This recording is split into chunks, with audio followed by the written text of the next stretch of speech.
All right, YouTube, I wanted to return to the issue of gay marriage because in addition to the Utah ruling, which the federal judge made, of course, that their ban on gay marriage is unconstitutional, because of the way their ban worked, it literally legalized gay marriage overnight, which at first wasn't immediately clear from the reporting. Ohio now, a federal judge in Ohio has ruled that Ohio needs to acknowledge out-of-state gay marriages for the purposes of death certificates. My own thought being the federal judge really should have just struck down the ban entirely. This was clearly a tip of the hat to the moralists in that state to keep them from probably rioting in a drunken rage. Uh, Although in time it's likely to lead to gay marriage being legal there anyway, because it makes no sense for the state to recognize an out-of-state gay marriage just for the purposes of death. You'll probably see some claimant coming forward and using that as a precedent in turn, just like the Utah ruling will be used as a precedent in future lawsuits. What I think you're going to see in 2014 is a drastic number of states legalizing gay marriage, either through voter initiative or federal judge rulings.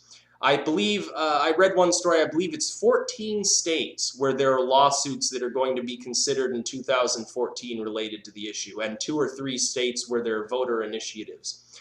At least in 2 of those states, the voter initiatives are expected to pass. I believe one of them is Oregon, although I'm not exactly sure. They might have already legalized it. I might be getting that mixed up with Washington State, so I'm not sure. The 2 states look almost identical. But anyway, those are expected to pass. And in these other states, again, because of the Utah ruling, the states that want to keep it banned have to fight an uphill battle to do so. Even in conservative states, as you saw with Utah, even in conservative states, it becomes an uphill battle for the states to preserve these bans because a federal judge in a different state has already ruled the ban in Utah unconstitutional. Well, that gives leverage to the plaintiff's arguments. It doesn't mean they have to rule the same way that Utah justice did. However, it means they're likely to. They're more likely to because the states think about the kind of arguments that were used in Utah. These are similar to the arguments being used in a lot of other states where it's already been banned, including some swing states. This isn't just relegated to the Deep South and the upper Midwest, Utah or Montana or whatever. Those aren't the only places that have banned it already. Most of the states actually had bans in effect. What the Utah ruling means is that the plaintiffs in these cases now are able to use that as a legal precedent and say, well, it was, look at Utah.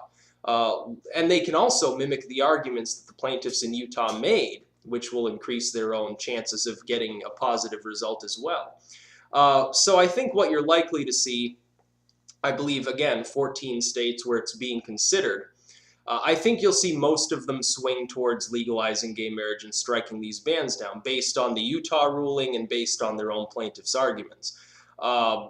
Clearly, it is a breach of the Constitution, just as all of these gun restrictions in some of the liberal areas of the country breach the Constitution. You can go on the internet right now, and you can see people's dissatisfaction with the way things are on a social and a fiscal level, because, of course, the economy is still going haywire. There are some economists predicting that we're going to have a Great Depression starting next year. Will this be true or not? They claim to know, but they probably don't. People are getting tired of the government primarily because they've suffered under Bush and Obama. So they've suffered for a great deal of time. They've seen that both of the parties don't really know what they're doing with regards to fiscal issues. And things like the NSA, and I think Snowden, above all recent Americans, has really tipped the scales in favor of a libertarian sentiment. Not necessarily the Libertarian Party, but a libertarian sentiment. When people see things like the NSA, what that puts in their mind is, can I really trust the government to do anything?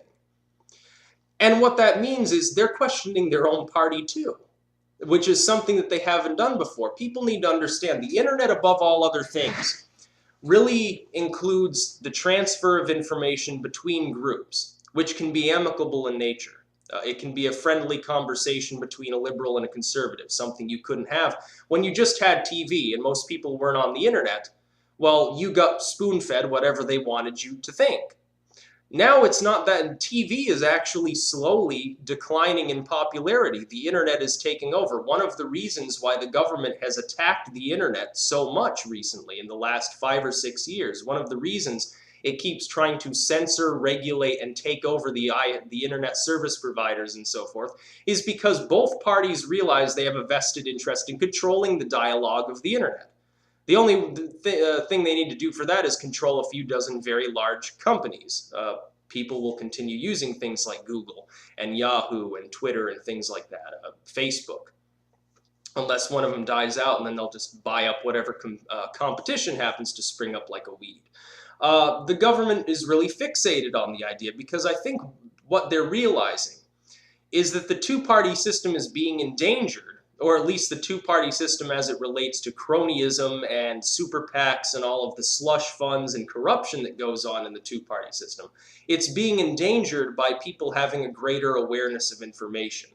It's being endangered by the fact that the large media outlets are now competing with literally thousands of smaller alternative news sites, which sometimes publish information that then gets forced into the mainstream.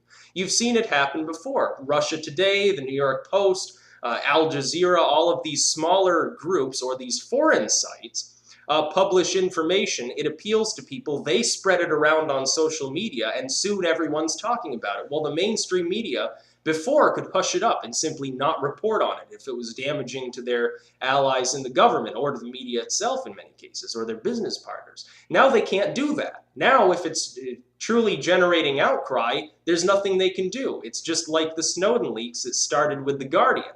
Well, that's a UK source. It's not an American media site. The American media would not report on this leak. They would not report on the NSA. They would not report anything Snowden sent to them. He tried.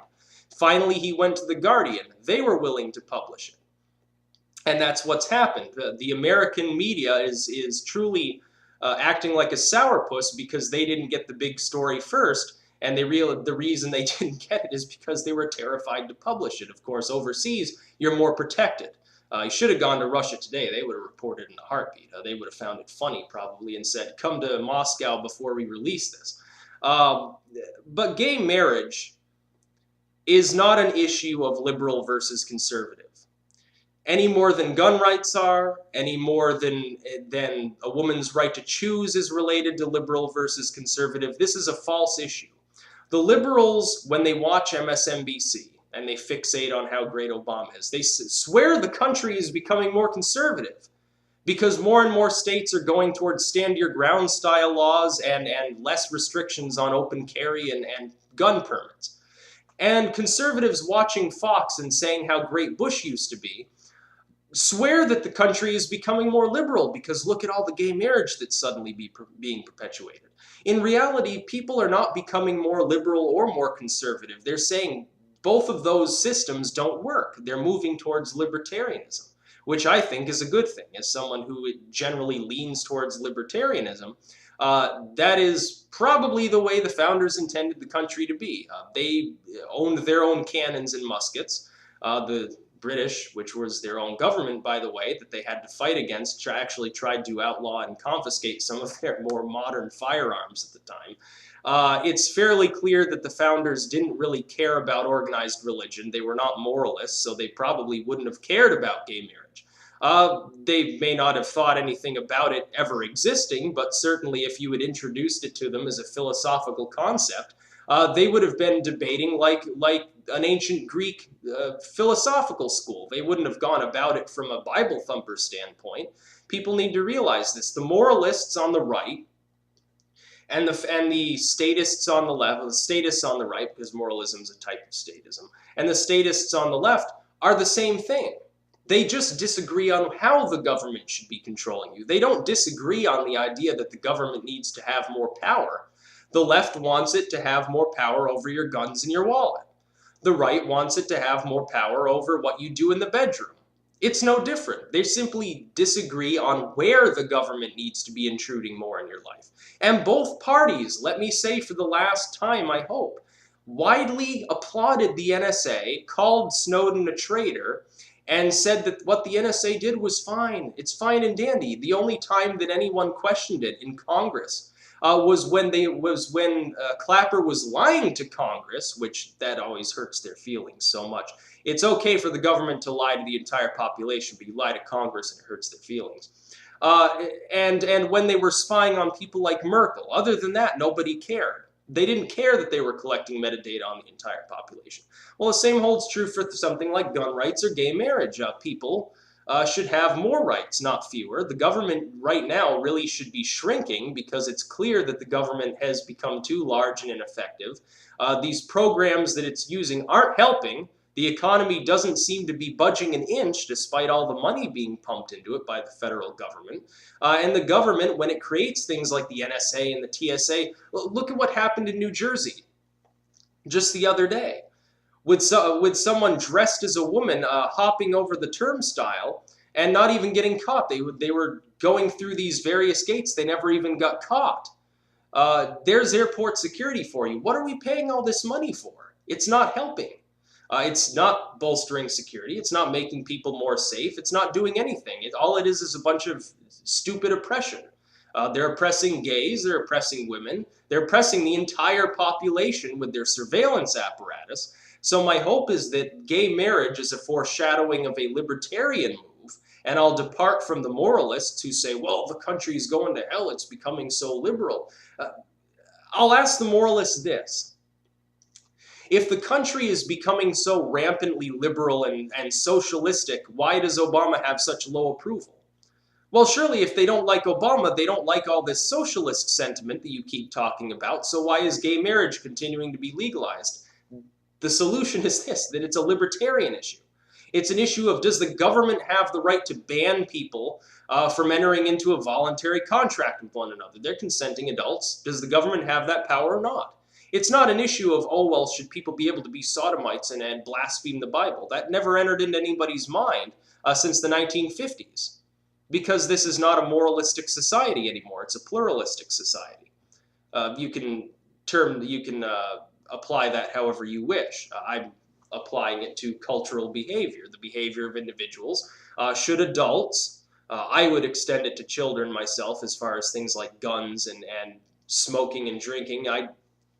Why should the government be regulating that either?